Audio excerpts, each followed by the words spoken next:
Welcome to The Real Tea. I'm your host, Tammy Murphy, broker owner of RH2L, bringing Miami Valley real homes to love. And I'm Ellie Sollenberger to give my perspective as a home buyer. We're going to give you the key to Miami Valley real estate. And we're back. Yes. So I get sent messages, questions, whatever, once in a while, and it's kind of funny. So one of the questions that comes up from my perspective versus your perspective is, I have to go to the bathroom. So if in the past we would be showing multiple houses and going from one community to another, whatever, and so you've got a couple of people, maybe they have a kid, and invariably, I got to go to the bathroom. Somebody has to go to the bathroom. And this happens all the time in real estate. So it's not me as the realtor, but it may be a person involved with the showing, the buyer's family, whoever's with the buyers to see the home. So one of the first experiences that I had with this, of course, it was a small child, and you don't even think twice about, of course they have to go to the bathroom, not a problem. And usually sellers aren't in the home, and so it's not a problem.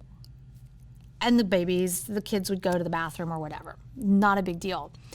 I had an incident where it was like, is there a problem? Like, I don't know. Well, do I knock on the door and find out? Do we need to send in help? But, again, things happen. Because usually showings are scheduled for like 15-minute increments, right? Yeah, depending on the size of the house and, depending on how far it is and how many people you have. Like, if the more people you have in the group who are collectively making the decision, you may want to give yourself 30 minutes, right? But generally 15, 30 minutes, you're in a home and you're out. And again, I work with a lot of investors. And so a lot of those homes may not be occupied. And so there is a lot more potential that you don't have running utilities. So bathroom isn't even an option. Like, you need to go around the corner. We'll stop at McDonald's or Panera or whatever. And it's just different to see when it comes up as an issue, right? So you were a buyer with small kids, and we were doing lots of homes and going for showings. So from your perspective, I want to get a feedback from you. And then as a seller who occupied the home, having people come in, if use of the bathroom was going on, what are your thoughts there?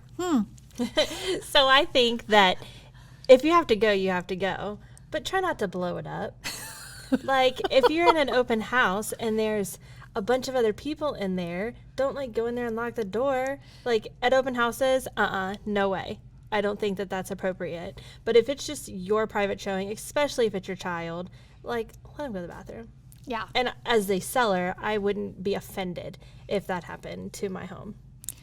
So, and I'm glad you brought up open houses, because that is another one of those things where it just go on, even as the realtor, who I'm going to be there for a number of hours, usually at least 3 hours, and a little bit before and a little bit after. So I'm usually there about 4 hours, to be honest, and I may actually have to go to the bathroom.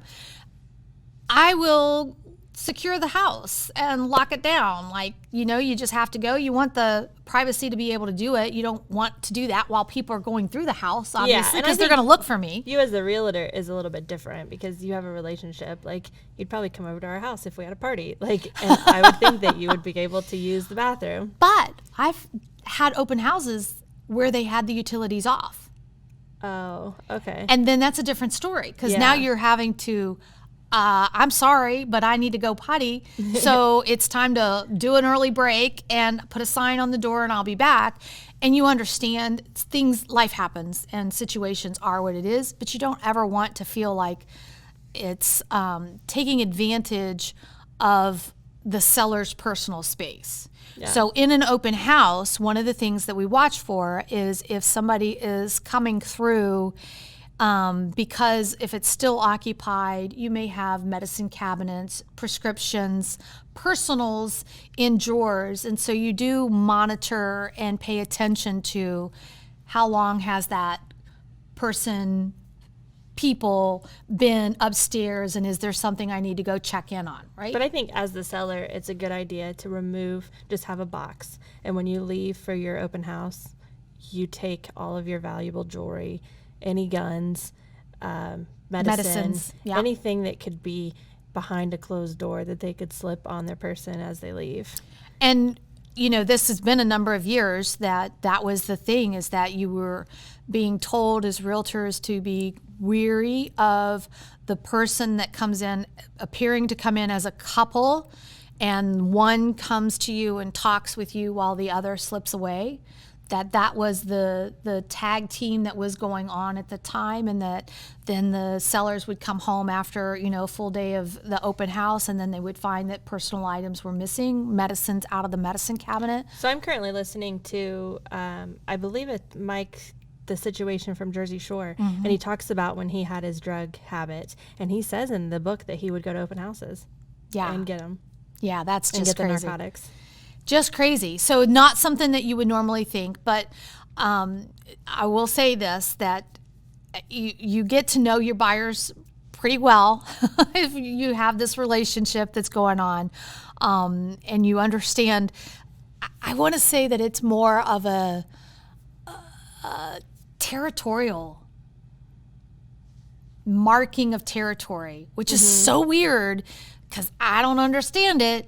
But I've had a client who it did not matter if we were looking at 1 or 4 houses or 15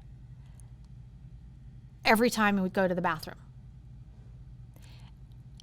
And it's like after the 4th house, you look and like, did you just not go to the bathroom? Right. And I mean, not like a long time, so there was not like any concern or anything, but that's where you get that realization that it's a marking of territory. And it's like, dude, you haven't bought the house yet. It's not like your territory to be marking. Well, that's like little kids that every time they go to a restaurant, you have to go see the bathroom. I was one of those until like 5 or 6 years old.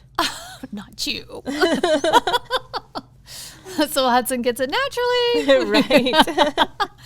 Yes. So interesting. Bathroom is a thing that you have to think about. And, it used to be that realtors would put clients in their cars and drive from one showing to the other. So there was always a stopover for a bathroom break. Let's just make sure everybody has the opportunity. But as things have changed over the years, these are some of the things, the dynamics, that strange things that happen in real estate. And even after you buy the home and you have contractors come in, just be aware of who's in your bathroom or who you let in, especially because most medicine cabinets and jewelry is kept in your bathroom. This is probably 20 years ago, but my grandma had her wedding band stolen from a contractor. He was laying carpet and asked to go to the bathroom, and then she had her rings in like a little ring holder in the bathroom sink. Yeah. And when they left, her ring was gone too. Oh, so sad. Yeah. I will say, I grew up in a house where we had one bathroom for the 4 of us. It didn't seem like it was an issue when I was a kid. We all had different schedules.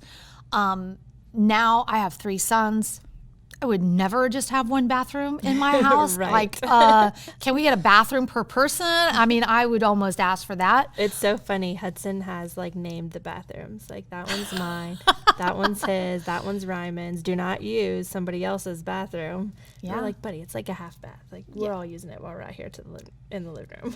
Well, and that's why I think one of the things that I would look for is a powder room for your guest, because I would feel uncomfortable if somebody came into my home and had to use my primary bathroom. Yeah. That's really personal space. And, it's like, I just don't know that I would willingly say, yeah, go ahead. Yeah.